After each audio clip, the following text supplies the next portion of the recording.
And we covered it before. If you guys don't know, about a week ago, FaZe K, a few other guys from FaZe, Rice Gum, and Summer Rae were all pushing this token called Save the Kids, right? And this Save the Kids token was supposed to basically trickle down and not only help the shareholders, it was a crypto, trickle down, help the shareholders, but they're also going to give it to charity. And my whole thing was like, okay, I'm looking at the way you guys are structuring this, and what's it looking like? A pyramid? Exactly. I said this was fishy from the beginning, especially when you got guys like K and Rice Gum backing it. And we always were wondering about, like, legal ramifications. I mean, this isn't like a YouTube scam where the guy's like, oh my God, like I was going to sell merch, but then we just got scammed and I lost all my money. And you know damn well it's in his pocket. Mm-hmm. Like, they really lost all their money. And so there was an article that came out today, an article by James Fudge, real name, on Esports Observer. And this is wild how big this could be if and only if, you know, FaZe K, the other guys from FaZe, Summer Rae, and Rice Gum were really found to be complicit in this. Now, we got a graphic for the first slide. We're looking at potentially 3 different federal trade agencies involved. So the Federal Trade Commission would go after them for advertising.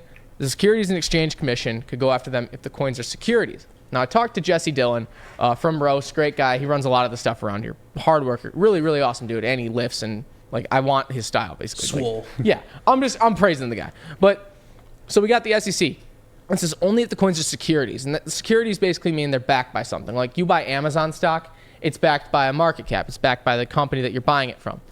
And then the CFTC, which is the Commodity Futures Trading Commission, if the tokens are considered commodities, basically if they're not backed and they're kind of sold at market value like oil. Like Jesse was talking, like, you know, you trade, you know, stock for stock or whatever. You trade money in a stock for money from your bank account. But oil is traded oil for oil, or, you know, oil for whatever this is. It's commodity. It's not a security. And not only that, the FBI and the Department of Justice, if they can investigate them and lock them up, oh my gosh, they're looking at crazy stuff. Yeah. Mail and wire fraud, 20 years in jail for each charge. Conspiracy to commit mail or wire fraud, 20 years in jail each, and a huge fine. That is absolutely wild. That is just for one. This is just for one area of the text, right? And then we're looking at this as well. The biggest thing about this is charity fraud. Charity fraud is a huge deal. And with the Save the Kids token and their whole, this is going to go for charity, this is a charitable thing, it's looking bad. So let's pull up that second graphic we got. So we're looking at the Save the Kids coin logo, color scheme, looking way too much like the actual Save the Children charity. And when we were first covering this, I thought it was the same thing. I thought Save the Kids was Save the Children. Yeah, I didn't even know that was different. That's what shocked me the most. So look at the difference in these logos. It's nominal. If you're looking at that casually, I would think it's the same thing. Yeah, it's essentially the same thing, just with the colors reversed. Yeah, the same thing with the colors reversed, and just, oh man, it's just so effed up. So that's part of the reason of it's their branding, the branding and the logo. Because if I'm a casual observer and I see Save the Kids, you know, you could be saying Save the Kids and we're donating it to this, so I'm going to assume Save the Children, because it's a freaking synonym.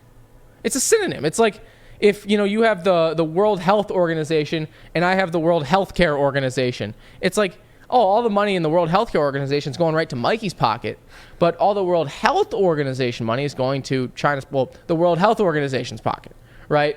So it's like, you know, you're tricking people. And the penalties for charity fraud are insane. Let's look at that, boys. So not only have they had a logo and color similar, but them lying about the 24-hour whale mechanism and not donating the money to charity is fraud. So we talked about it. There was a 24-hour whale mechanism for them to pull out. You know, you can't pull out any of your money. Up to 20% you can't pull out. And this prevents a pump and dump scam. Well, what had happened was, we looked into this detail. CoffeeZilla did a great job on this, is they revoked that whale mechanism that allowed for only 1 minute until you could get your coins withdrawn. So that's huge. That's a big lie, and that hinges on this all. And then not donating to, I believe not donating to the money to charity is also fraud, because you lied. So I gave you money. Like, it's like if I'm saying, hey, Eunice, don't donate to my organization, and it's going to go to charity, and you give it to me, and I just go out, I go to Roast, and I buy myself a sandwich, which, by the way, Roast, fantastic sandwiches. But I would probably, that's stealing. Yep, that's definitely stealing. And that's illegal. That's fraud. I told you something was going to something, and it's not. And then charity fraud's a massive deal. Okay, so you're looking at up to $1 million fine, 30 years in prison, and that's just for charity fraud.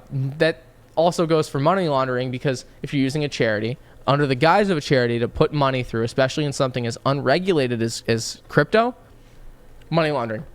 Fines $500,000 or more and freaking 20 years in prison. Was it worth it, FaZe K, you scamming little bitch? Seriously, dude. Dude, like, if they get hit with both, that's $1.5 million in fines and 70 years in prison. If they hit them with, like, to the T, what was on that graphic. That is I ridiculous can see it too. I can about. see that happening too. Them getting convicted of all of these charges. Especially because there hasn't been a case like this before where it's been with crypto, with a gigantic influencer, with somebody with such a track record. And we have to preface this on, we're obviously not lawyers. I read an article written by James Fudge. I have the qualifications of like a gas station attendant. Like that's where I'm at. And so, but it all hinges on that. But they could be looking at, and this is if the government stacks the charges. So they could be getting prosecuted by the SEC, the Securities and Exchange Commission. They could be getting prosecuted by the FTC, the FBI, and the DOJ could come after them. Tons of prison time, and they're looking to make an example. Like I said, we've never had a big influencer scamming people with this much, especially with crypto. Why would you, this is something I like to be positive on the show, man, but why would you do that, bro? I hope these guys go to jail. I hope they get thrown up and they throw away the key. Obviously, if this is a genuine mistake and they can prove that they didn't know what they were doing, I'm talking about FaZe K specifically, but if they didn't know what they were doing, then I get it. I really do. Okay, you were really trying to help. You had good intentions. Not everyone in this scenario was guilty, and we don't know how guilty everyone was. But that leaves it off there, boys. Yeah, and kind of going off on this too, I know we kind of ragged on the Nelk boys a little bit, just poking fun at Eunice for wearing the shirt, but they've been clowning on FaZe and all them. Steve will do it on his Instagram stories, been saying buy my altcoin, guys, come on, buy my altcoin. I won't scam you like those FaZe guys. It's been pretty funny to watch. He's how come I'm not seeing any more altcoins being promoted anymore? What happened? So guys, I'm gonna actually, I have an announcement to make. I'm dropping my own altcoin. It's gonna be called Mike Coin. And all of the proceeds, 100% of the proceeds, will go to a large cup of joy at Birmingham Roast. So you can buy my altcoin, and for every dollar you put in, I will spend $1. Sound enticing? Okay, I can offer 100 coins to you, 100 coins to you, but only if you find 100 more people to recruit and buy one coin. So, like I said, guys, who wants to join? This is a great prospect. Nobody? No takers? Mike Coin? Okay. Well, when we come back, I will try to convince these guys to buy my altcoin, and we'll also look at the WSN zone. So stay tuned right here on the EpECenter on Woodward Sports Network.